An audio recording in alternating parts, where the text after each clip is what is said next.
Guys, and welcome to this video. Today we're playing Expedition Antarctica, and I already played this game before, but this time we're playing it on hard, meaning if we die one time, it's over, it's the end.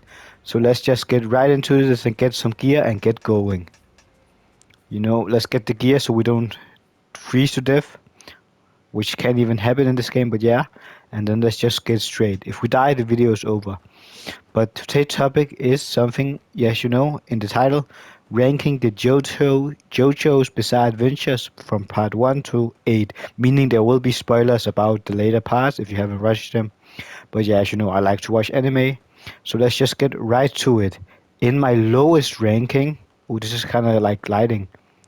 Ooh, and I haven't even tell you what this game is about. This game is about like, surviving in the Antarctic it's basically an obby.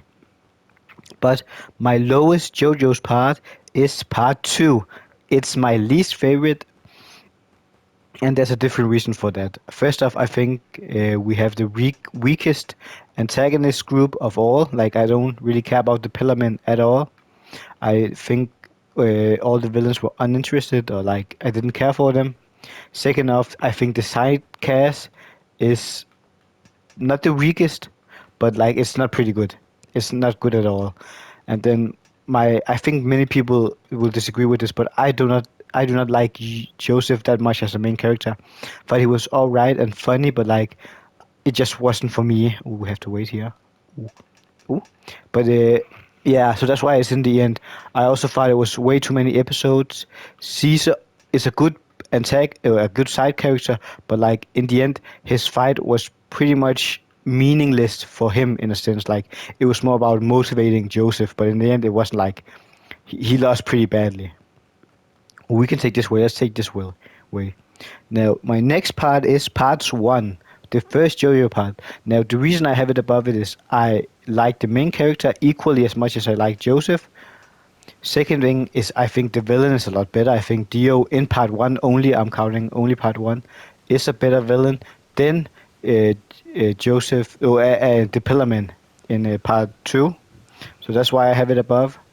Another reason is that I think the side characters are a lot more interesting this time around. I particularly like Speedwagon. I think he's a pretty good character in part 1 more than in part 2. And also the first Zeppelin, it was much more interesting. I also really like, self-sacrifice of Jonathan and the last episodes and stuff like that. So that's why I have it above part 1. No, part 2, I mean. Now, my sixth favorite JoJo part is part 3. Now, I have different reasons for not liking this one. My main reason is, I'm almost falling. Let me just get over this. My main reason for not liking it is maybe, and I watch anime. I didn't read the manga for this part, so I thought it was too long, too much, like too slow pacing. And then I haven't even said the good things about this part. We will get to that, but uh, oh, damn! I almost died there. Damn, we have to be careful. But yeah, Jurassic Park 3, it has a good side cast. I like all of the characters a lot. I feel like it's better than part 1 or 2 with all these characters. Oh my god, I'm dying. This is crazy. If I die, this video is already over. But yeah, the villain Dio is better. I think he's better in part 1, I would say, as a character, but he's more threatening in part 3. Also, like all the side villains were a lot more fun this time around. I really got to care for them. Oh, you just jump? Yeah, just jump. Which is something I had never felt before with the side characters. Also, the idea of stance getting to choose here, which is a way better power system than anything else in JoJo's. And like Hamon is not that interesting and very easy. Now, the main character, I think he's very basic. He's actually my least favorite main character. He's even lower than Joseph. At least in his own part, Jotaro isn't that good of a main character. I think he's pretty basic.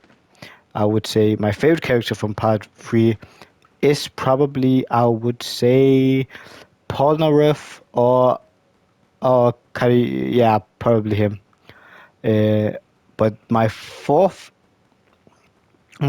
favorite part is JoJo's Part 5 with Giorno as the main character. Now, it's a huge update. Like, I think people need to know, like, the difference between part... Oh, where do I have to go? Oh, I have to take this long way.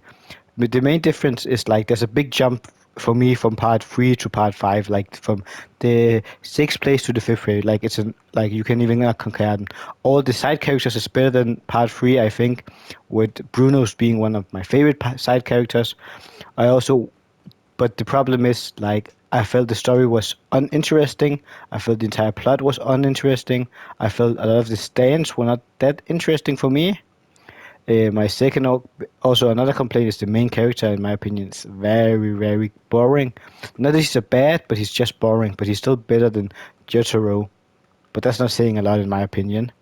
Now, uh, my favorite thing about the part is actually the main villain Diavolo, which I think is actually a pretty good character, and I would say he's very underrated. He's one of my favorite JoJo's.